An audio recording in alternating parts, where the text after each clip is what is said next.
นะคะต้องบอกว่าการได้ตื่นมาแล้วก็ใช้ชีวิตท่ามกลางอากาศที่บริสุทธิ์ไร้ซึ่งหมอกควันพิษนะคะอันนี้เป็นสิทธิขั้นพื้นฐานที่ประชาชนทุกคนพึงมีแต่ต้องยอมรับว่าณวันนี้เนี่ยเราตื่นมาทุกวันพร้อมกับสถานการณ์ฝุ่น PM 2.5 ที่ไม่มีแนวโน้มว่าจะดีขึ้นพอปฏิทินย่างเข้าสู่ฤดูหนาวปุ๊บเนี่ยนะคะต้องบอกว่าประเทศไทยก็เข้าสู่ฤดูฝุ่นอย่างเป็นทางการแล้วยังไม่รวมคุณภาพชีวิตด้านอื่นเช่น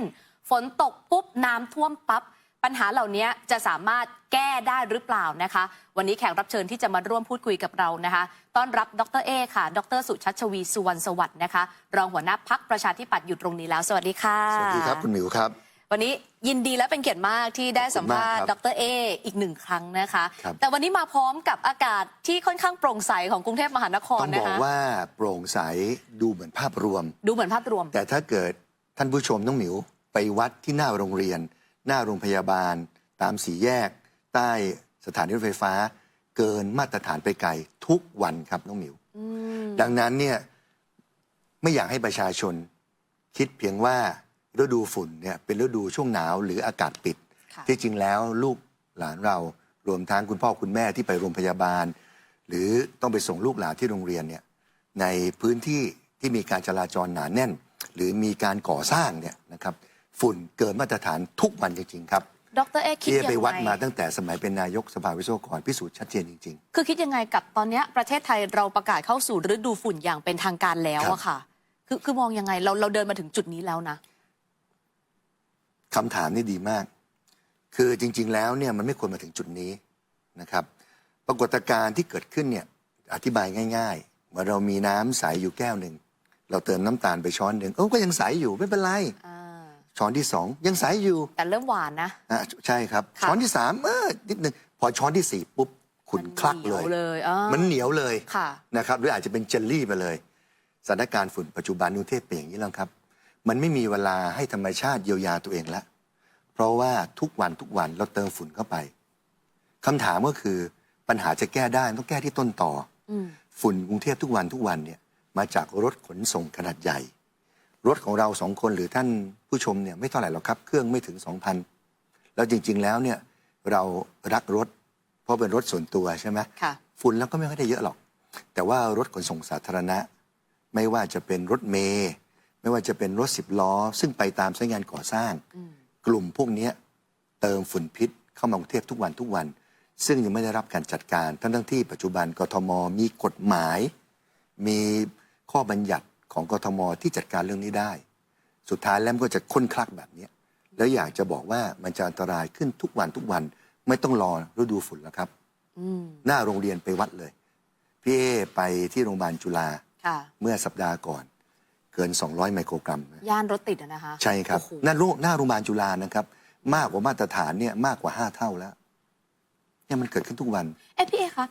ปัญหาฝุ่นในกรุงเทพมหานครเนี่ยมันเกิดจากอะไรกันแน่แค่รถขนาดใหญ่เหรอคะในกรุงเทพมหานครเนี่ยการศึกษาชัดเจนครับเพราะว่ามาจากเรื่องของรถการจราจรเป็นหลักประมาณสัก 80-90% ที่เหลือโรงงานอุตสาหกรรมโดยเฉพาะพื้นที่เขตที่ติดกับแถวเราเนี่ยแถวท็อปนิวนั่นแหละแถวสมุทรปราการมีโรงงานเยอะแก้วก็มีโรงงานเยอะและแถวบางขุนเทียนซึ่งก็มีโรงงานตรงนั้นเยอะนั่นก็เติมอีกสัก 10% ส่วนการเผากลางแจ้งเนี่ยเป็นฤดูเท่านั้นเองแต่โดยหลักแล้วมาจากภาคการขนส่งเป็นหลักทุกวันครับแล้วเราจะแก้ยังไงอะพอรู้ต้นต่อแล้วว่ามาจากการขนส่งการที่จะให้ประชาชนไปซื้อรถไฟฟ้าเนี่ยก็ไม่ใช่ว่าจะมีเงินซื้อรถใหม่ใช่ไหมแล้วมันก็ไม่ได้แก้นะครับเพราะรถเรามันก็อย่างที่บอกเครื่องมันก็ต่ำอยู่แล้วมันต้องแก้ที่ต้นต่อถามหน่อยเถอะว่าต้นต่อของรถขนส่งที่มากรุงเทพไปไหนไปขนอิฐหินดินทรายเหล็กให้กับสายงานก่อสร้างดังนั้นเนี่ยผู้ว่ากทมซึ่งมีอำนาจเต็มอยู่แล้วนะครับในการที่จะเข้าไปจัดการกับเจ้าของสายงานในต่างประเทศเนี่ยถ้าเกิดรถ10 ล้อมาเนี่ยปล่อยฝุ่นพิษหรือทำของหล่นเศษดินเศษทรายที่เต็มไปหมดอะแถวหน้าถนนหน้าบ้านเราไม่มีใครใส่ใจเขาสามารถที่จะชะลอการก่อสร้างได้ทันทีน้องหมิวเราคิดดูสิถ้าเกิดเราเป็นเจ้าของโครงการเนี่ยเรากลัวนะดังนั้นเนี่ยเราก็ต้องไปเข้มงวดกับผู้รับเหมาตรงนี้จะช่วยได้ทันทีแต่บ้านเรามันไม่ใช่อย่างนั้นเหรอคะบ้านเรามีอำนาจ แต่ไม่ทำไม่ทำอย่างดุดันอย่างเข้มแข็งปล่อยไปถามเลยครับว่าทุกวันนี้ผมเชื่อว่าทุกท่านขับรถหรือนั่งรถตามรถควันดำทุกวันถูกไหมใช่ค่ะเห็นไหมขับรถมาขนาดเรานั่งอยู่ในรถนะแต่เรารู้สึกว่าเฮ้ยแอร์ดูดอากาศข้างนอกมาหรือเปล่าพอรถข้างหน้าควันดำมากเห็นไหมทุกวันใช่ไหมซึ่งจริงๆไม่ควรจะเป็นแบบนั้นไม่ควรสิอันนี้แค่เบื้องต้นเลยแสดงมันก็เติมพิษมาทุกวันซึ่งรถควันดำเนี่ยกทมสามารถจับได้ทันทีนะครับเขามีข้อบัญญัติในเรื่องของทั้งความปลอดภัยทั้งสิ่งแวดล้อมนะครับความสะอาดความเรียบร้อยไม่ต้องรอตำรวจเลยครับเพราะตำรวจจะไปจับเรื่องความเร็วเรื่องตกแต่งรถผิดกฎหมายได้แต่เรื่องมล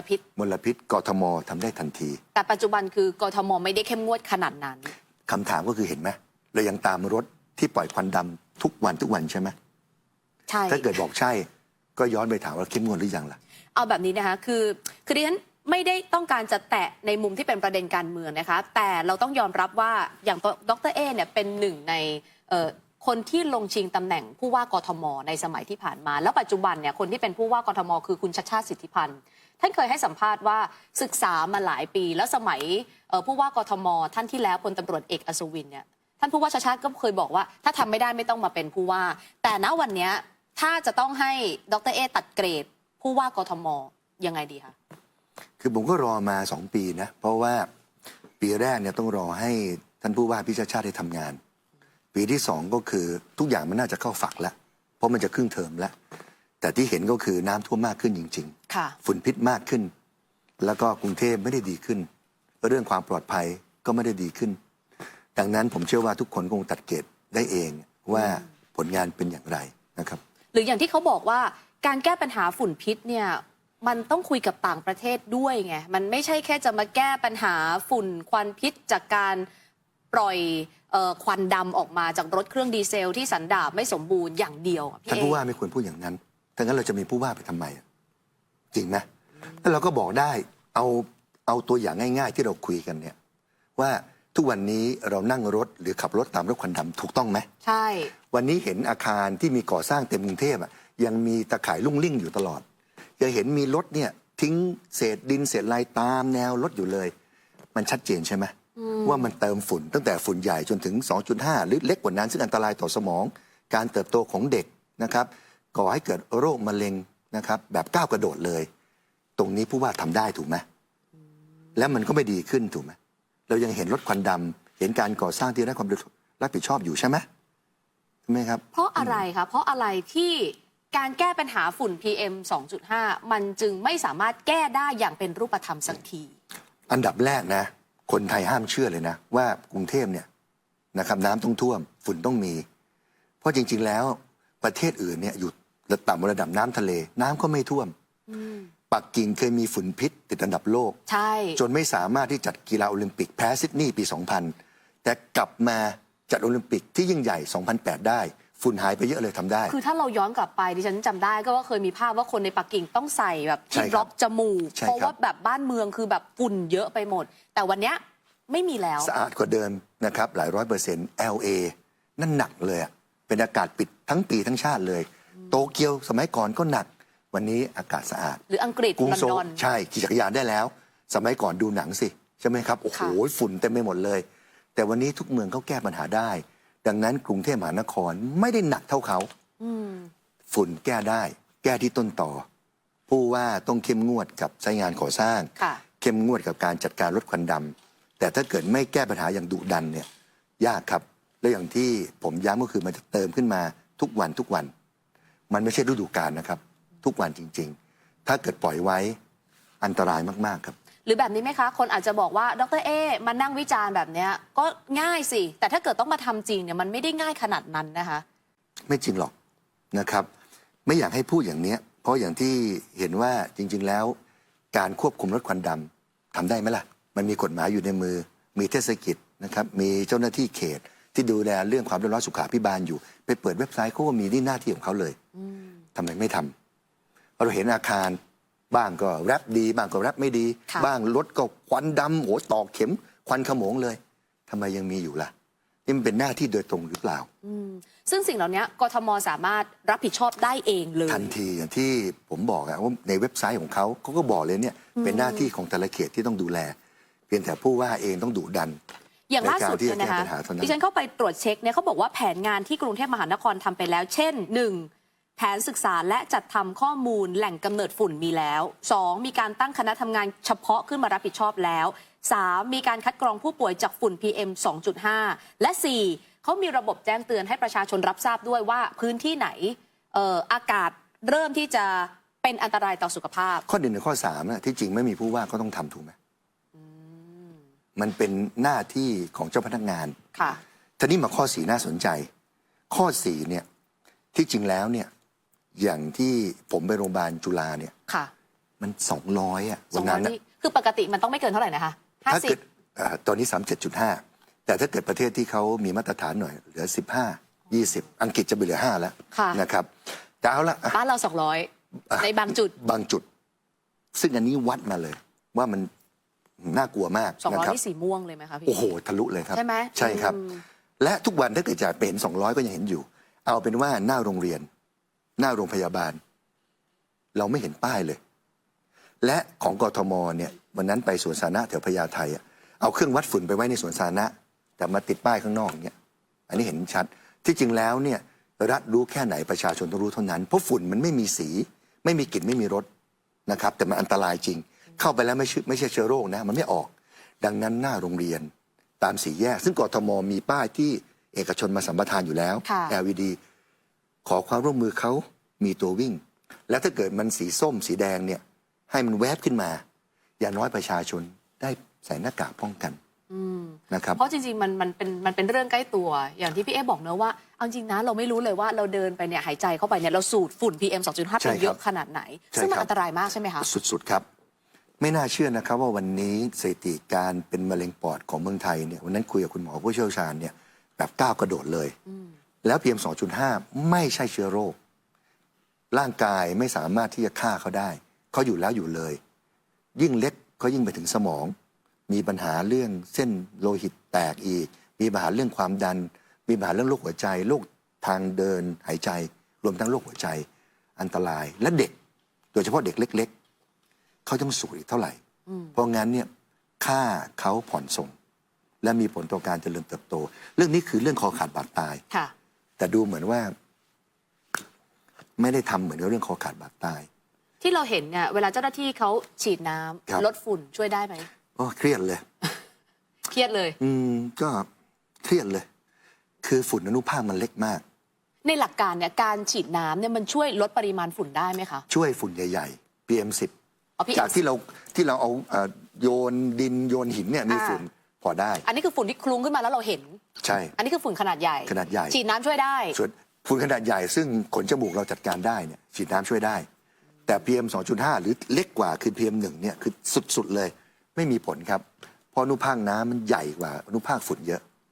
เช่นเดียวกันฉีดน้ำฝุ่นใหญ่พอลงมาถึงพื้นถนนก็ต้องรีบทำความสะอาดนะไม่งั้นเป็นยังไงพอมันแห้งมันลอยขึ้นไปอีกมันก็จะวนเป็นลูปแบบนี้ไปเรื่อยๆคือฝุ่นของกทมขึ้นลงแบบนี้ลองคิดดูเนี่ยตอนกลางคืนไม่มีรถนะแต่ทำไมไปวัดฝุ่นแล้วเยอะเพราะว่าอากาศพอมันเย็นลงฝุ่นมันก็ลงพอตอนเช้ารถ10 ล้อรถที่ปล่อยควันดำเติมเข้าไปอีกเพราะงั้นช่วงเช้านี่คือจุดตายเลยช่วงที่เด็กไปโรงเรียนเนี่ยคือจุดตายเลยพอกลางวันปั๊บถนนร้อนก็ยกตัวขึ้นมาพอตอนคืนเย็นฝุ่นก็ไปอย่างนี้ครับขึ้นลงอย่างนี้ไม่ได้ออกไปข้างๆเลยยิ่งอากาศปิดก็ยิ่งชัดเจนดังนั้นเราไม่มีเวลาให้ธรรมชาติเยียวยาเลยมันก็ต้องหยุดการเติมเพื่อให้ธรรมชาติพอเยียวยาตัวเองบ้างแต่วันนี้ไม่ได้หยุดการเติมเลยไงก็คือยังใส่เข้ามาตลอดกทมมีหน้าที่หยุดไม่ให้เติมฝุ่นเข้ามาไม่ให้ใส่เข้ามาตลอดถ้าเราแก้ปัญหาเรื่องของการจำกัดรถขนาดใหญ่ที่เป็นเครื่องยนต์สันดาปไม่สมบูรณ์พวกนี้มันจะแก้ได้100%เลยไหมคะเยอะมากผมจะบอกให้ฟังรถขนาดใหญ่เนี่ยซึ่งเจ้าของไม่กี่คนหรอกก็เป็นเจ้าของรถ10 ล้อกันเป็นร้อยๆเป็นพันๆคันที่จริงแล้วเปลี่ยนไส้กรองหรือเป่าไส้กรองช่วยได้ทันทีครับเปลี่ยนไส้กรองก็หลัก100 บาทไปเป่าไม่ได้เสียเงินอะไรซึ่งในอนาคตรัฐอาจจะมีนโยบายในการเปลี่ยนไส้กรองให้เขาก็ได้หรือเอาเป็นคูปองให้เขาไปเปลี่ยนไส้กรองได้เพราะได้อากาศที่ดีการที่สันดาปก็จะออกไปเป็นอากาศที่ดีแต่ถ้าเกิดอากาศเข้ามาแล้วมันสกปรกมากออกไปมันก็สกปรกก็ยิ่งสกปรกไปอีกอันนี้พูด ในฐานะที่เป็นช่างนะแบบเอาแบบง่ายๆเลย อันนี้คือแบบอดีตนายกวิศวกรรมสถาน แล้วก็อดีตแบบนายกวิศวะนะคะใช่ครับคือเป็นคนที่แบบเหมือนรู้ในหลักการจริงๆคือดังนั้นเวลาที่สมมติว่าภาครัฐอาจจะไปขอความร่วมมือให้เขาเปลี่ยนไส้กรองเขาอาจจะรู้สึกว่าเฮ้ยทำไมฉันจะต้องมาเพิ่มต้นทุนครับคือจริงๆเราสามารถซึ่งจริงมันก็ถูกมากเลยนะมันเป็นหน้าที่เขาไม่ควรจะมาปล่อยพิษมาฆ่าลูกหลานน่ะแต่ถ้าเกิดว่ารัฐช่วยหน่อยนะครับเรื่องของไส้กรองอะไรต่างๆก็จะช่วยทำให้เขามีแรงจูงใจหรือการเปลี่ยนมาใช้รถยนต์ไฟฟ้าเนี่ยมันจะช่วยได้เยอะไหมคะต้องเป็นรถ10 ล้อแต่ถ้าเกิดรถของเราอย่างที่ผมได้เรียนทุกท่านก็คือปกติรถเราก็ไม่ค่อยได้ปล่อยเพราะเครื่องเดี๋ยวนี้มันเล็กลงทุกวันคือปกติเนี่ยรถที่เราเห็นวิ่งตามท้องถนนถ้าเป็นรถยนต์ส่วนบุคคลไม่ใช่ปัญหาหลักน้อยแต่ปัญหาหลักคือรถขนาดใหญ่ใช่ เช่นรถยนต์รถเมล์รถ10 ล้อรถกระบะแล้วพวกนี้วิ่งกันเป็นแสนรอบอย่างตอนนี้ที่รัฐเขามีการออกมาตรการเช่นเปลี่ยนรถเมล์เป็นรถ EV อย่างเงี้ยช่วยได้ไหมช่วยได้ช่วยได้ก็จะทำให้ดีขึ้นแต่ก็ยังมีผู้ประกอบการที่เป็นรถ10 ล้ออีกเยอะมากซึ่งเขาคงไม่เปลี่ยนเป็นรถ EV นะก็ยังไม่เปลี่ยนนะครับแต่ในต่างประเทศเขาก็ยังไม่มีรถ EV 10 ล้อวิ่งกันแบบทั่วถึงนะแต่เขาดูแลสุขภาพรถเขาดีเพราะถ้าเกิดเขาไม่ดูแลสุขภาพรถเขาเข้าใช้งานไม่ได้หรืออย่างในเพราะกทมมาจับเลยถ้าเกิดกทมจับเพราะงั้นแล้วเขาต้องปรับแล้วอย่างที่ผมให้เห็นนะว่าการปรับเนี่ยมันไม่ได้หมายถึงว่าทำให้เครื่องยนต์สะอาดเนี่ยมันไม่ได้ใช้ค่าใช้จ่ายสูงเลยเพียงแต่ว่าเขาไม่กลัวค่ะเพราะว่าเขาไม่มีใครจับเขาอ่ะแต่ถ้าเกิดมีใครจับกทมผู้ว่าเอาจริงเอาจังมากกว่านี้เขาก็กลัวเขาก็ไปแค่ไปดูแลเครื่องยนต์เขาซึ่งผมบอกเลยไม่เท่าไหร่หรอกครับอย่างก่อนหน้านี้พี่เอเป็นคนหนึ่งที่ออกมาเสนอว่าเราควรจะมีการจำกัดเหมือนพื้นที่ปลอดภัยขยายความได้ไหมคะมันคืออะไรครับคืออย่างนี้นอกเหนือจากที่เรามีการรายงานฝุ่นในพื้นที่ที่เสี่ยงให้เขาได้ป้องกันตัวเองก่อนแล้วนะครับคำถามก็คือวันนี้ทุกวันเนี่ยพื้นที่ไหนเนี่ยฝุ่นเนี่ยที่ทำร้ายคนมากที่สุด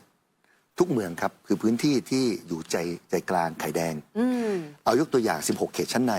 ตั้งแต่พญาไทนะครับปทุมวันคลองเตยมาข้ามมาที่คลองสางบางกอกน้อยบางกอกใหญ่มีศิริราชนะครับบริเวณเหล่านี้มีโรงพยาบาลและสถานพยาบาลมากกว่า40 แห่งมีโรงเรียนมากกว่า400 โรง16 เขตชั้นในเนี่ยดังนั้นเนี่ยทุกเมืองเขาจะต้องปกป้องเพราะถือว่าทุกคนเนี่ยแห่กันไปเข้าโรงพยาบาลที่นี่ไปเรียนหนังสือส่งลูกที่นี่ลูกต้องเรียนที่นี่คือคนหนาแน่นใช่ดังนั้น16 เขตชั้นในเนี่ยควรจะเป็นเขตมลพิษต่ำควรมีเป็นเขตที่คุมเข้มวิธีการคือยังไงคะโอ้เขาตรวจกันเข้มข้นคือรถอย่างเช่นถ้าเป็นรถบรรทุกเข้าไม่ได้เข้าได้แต่ว่าคุณต้องสะอาดจริงๆอ๋ออย่างในต่างประเทศมีแบบนี้บ้างมีแบบนี้ครับแล้วเขาปรับรุนแรงแล้วเขายิ่งกว่านั้นนะรถธรรมดาเข้าไปเข้าได้แต่ว่าเสียค่าเข้าแพงแต่เมืองไทยทำทีละขั้นเอาเป็นว่า16 เขตชั้นในซึ่งมีลูกหลานเราอยู่พ่อแม่เราไปหาหมอเนี่ยเข้มข้นก่อนข้างนอกก็ต้องเข้มข้นแล้วนะครับแต่ว่าเราโฟกัสก่อนเพราะจะเป็นเขตตัวอย่างเพราะถ้าเกิดจะตายหนักตรงนี้เพราะมีทั้งเด็กมีทั้งผู้สูงอายุอยู่เยอะตรงนี้กทมต้องเข้มข้นเรื่องการก่อสร้างเรื่องของการแจ้งเตือนแล้วหลังจากนั้นค่อยขยายออกไปแต่วันนี้ก็ไม่ได้มีมาตรการที่เข้มข้นใช่คือเราไม่สามารถสัมผัสได้อย่างชัดเจนว่ามันมีการเปลี่ยนแปลงเกิดขึ้นจริงๆประเทศไทยเนี่ยเราเริ่มพูดถึงฝุ่น PM 2.5 อย่างเป็นทางการนะดิฉันไปค้นข่าวเก่าก็ประมาณปี62เริ่มพูดถึงกันเยอะเลยแล้วนะวันนี้ปี67กี่ปีแล้วคะ5 ปีสถานการณ์นอกจากจะไม่ดีขึ้นนะคะด้วยความเคารพแย่ลงมากแม้กระทั่งเปลี่ยนผู้ว่าแล้วก็แย่ลงควรจะดีขึ้นเพราะว่าทุกท่านต้องไม่คิดว่ามันทำไม่ได้นะเพราะผมยกตัวอย่างปักกิ่งลอนดอนโตเกียวนะกรุงโซล LA ทุกเมืองเจอปัญหาหนักกว่ากรุงเทพแก้ได้แก้ได้เลยแต่เราคือปัญหาเขาหนักกว่าเราด้วยหนักกว่าเยอะครับหนักกว่าแล้วแก้ได้กว่าใช่มาสะท้อนแล้วว่าไอ้ที่บอกว่าฝุ่น PM 2.5 ไม่มีทางหมดไปมันไม่ใช่ข้อเท็จจริงไม่จริงอย่างเด็ดขาดนะครับเพราะมีตัวอย่างในต่างประเทศและไม่ต้องอ้างนู่นอ้างนี่เลยครับผมพูดในฐานะนะครับคนที่มาทำงานตรงนี้และนักวิชาการด้วยแล้วทุกสำนักก็บอกมันทำได้